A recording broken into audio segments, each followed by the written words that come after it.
Good day, everyone. I'm Marjorie Camaso from Bachelor of Elementary Education, Class 1, and I discuss about learner-centered principles. So we have 14 principles are divided into those reference to.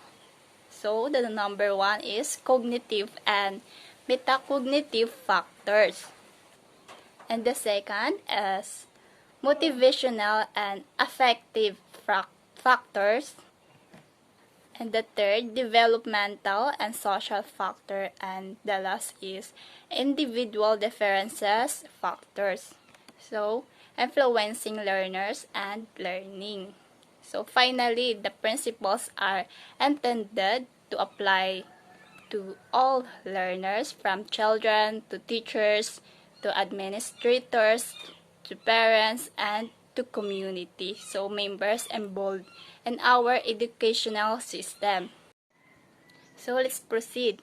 The cognitive and metacognitive factors. So the number 1 is nature of the learning process.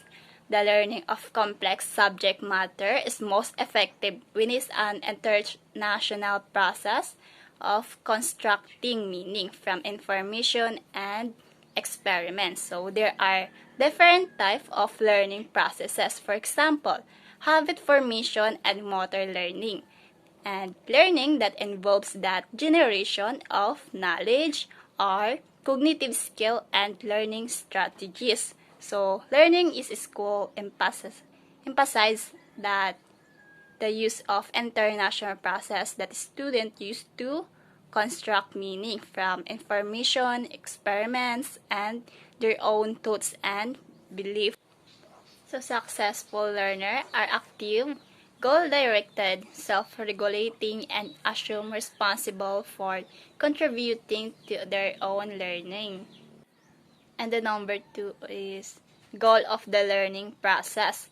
The successful learning over time and with support and instructional guidance can create meaningful, coherent representation of knowledge. The strategy nature of learning requires students to be goal-directed, to construct useful representations of knowledge, and to acquire the thinking and learning strategies necessary for continued learning success across the lifespan. And students must generate and foresee personally relevant goals. So initially, students' short-term goal and learning may be sketchy in an area, but over time their understanding can be refined by and feeling gaps, resolving inconsistencies, and defining their understanding of this subject. So matters so that they can reach longer term goals, and educators can assess learners. So in creating meaningful learnings goals that are consistent with both personal and educational aspirations and interests.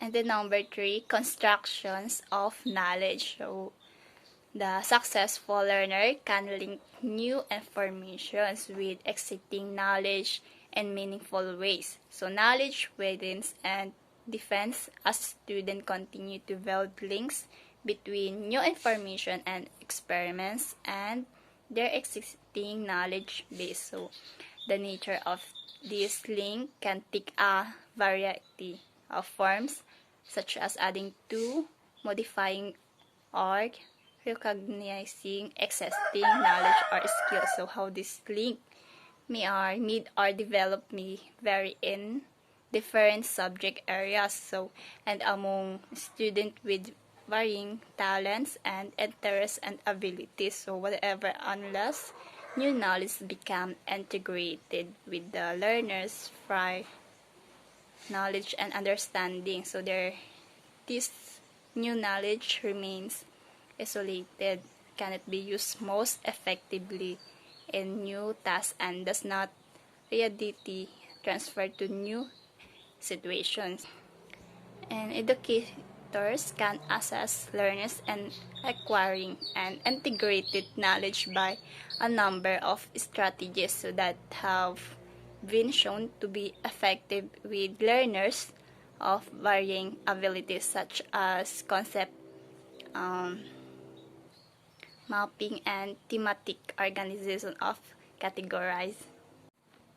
And number 4 is strategic thinking. So the successful learning can create and use a prefecture of thinking and reasoning strategies to achieve complex learning goals. So successful learning used strategy thinking in their approach to learning, reasoning, problem solving, and concept learning. They understand and can use a variety of strategies to help them reach learning and performance goals, and to apply their knowledge in novel situations.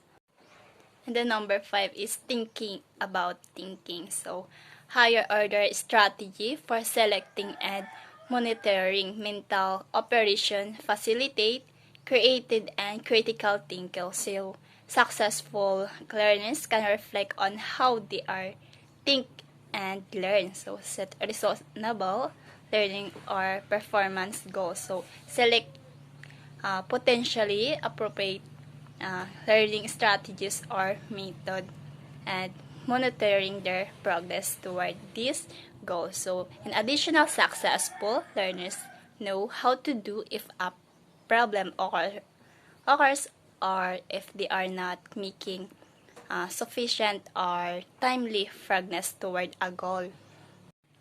And the number 6 is context of learning. So learning is influenced by environmental factors, including culture, technology, and instructional practices. So learning does not occur in a vacuum. Teachers play a major interactive role with both the learning and the learning's environment. So cultural or group influence on student can impact many educational relevant variables such as motivation, orientation toward learning, and ways of thinking. So technologies and instructional practice must be appropriate for learners. So level of prior knowledge and cognitive abilities and their learning and thinking strategies.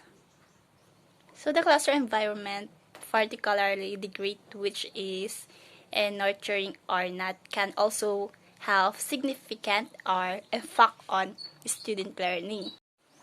And the 7 is motivational and emotional influences on learning. So how much is learning is influenced by the learner's motivation. So motivation to learn in turn is influenced by the individual's emotional state, belief, interest, and goal, and habits of thinking. So the rich internal world of thoughts, belief, goals, and expectation for success or failure can enhance or interfere with the learner's quality of thinking and information processes. So students believe about themselves as learners and the nature of learning have a marked influence of motivation. So motivational and emotional factors also influence both of quality of thinking and information processes as well as the individual's motivation to learn. And the 8 is intrinsic motivation to learn. So the learner's creativity, higher order thinking, and natural curiosity all contribute to motivation to learn. So intrinsic motivation is stimulated by tasks of optimal novelty and difficulty, relevant to personal interest and providing for personal choice. Then the 9 is effect of motivation on effort. So acquisition of complex knowledge and skill require extended learning effort and guided practice. So without learners' motivation to learn, the willingness to exert this effort is unlikely without coercion. So effort is another major indicator of motivation to learn. So, educators need to be concerned with facility motivation by strategies that enhance learning effort and commitment to learning and to achieving high standard of comprehension and understanding. So, the acquisition of complex knowledge and skill demands that investment of considerable learner energy and strategy effort and along with persistence over time. And the 10 is developmental and social factors. So as individuals develop, there are different opportunities and constraints for learning. So learning is most effective with differential development within and across physical, intellectual, emotional, and social domains is taken into account. And because individual development varies across intellectual, social, emotional, and physical domains, achievement and different instructional domains may vary. And awareness and understanding of developmental differences among children without emotional, physical, or intellectual disability can facilitate and creation of optimal learning context. And 11, social influences on learning. So, influenced by social interactions, interpersonal relations, and communication with others. So, learning can be enhanced when the learner has opportunity to interact and to collaborate with others on instructional tasks. So, um, learning setting that allow for social interaction and that respect diversity, encourage flexible thinking and social. So, quality personal relationship that provide stability, trust, and caring so can to establish the context for healthier level of thinking, feelings, and behaving. Such context help learning feel safe to share ideas, actively participate, and learning process and create a learning community. And 12, individual differences in learning. So, learners have different strategies, approaches, and capabilities for learning that are functions of prior experience and heredity. So, individuals are born with and develop their own capabilities and talents. So, additional through learning and social acculturations, they have acquired their own preferences for how they like to learn and the pace of which they learn. And the number 13, learning and diversity. So, learning is the most effective when differences in learners' linguistic, cultural, and social backgrounds are taken into account.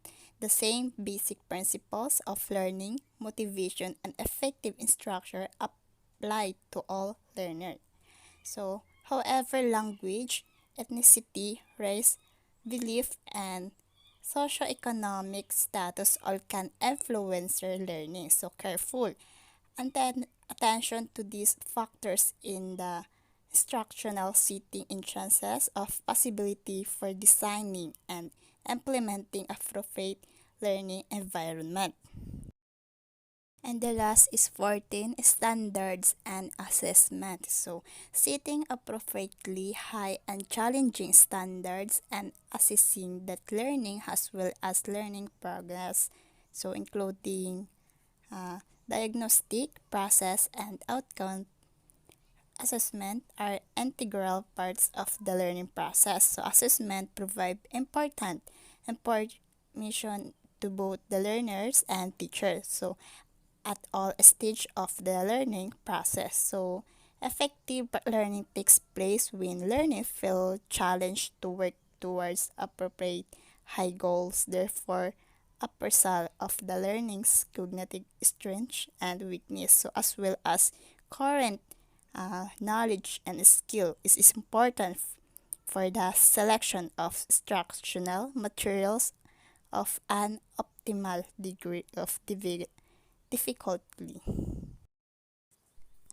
And uh, the principles are intended to deal holistically with learners in the context of real world learning situations. So those they are best understood as an organized set of principles. No principle should be viewed in isolation. And thank you.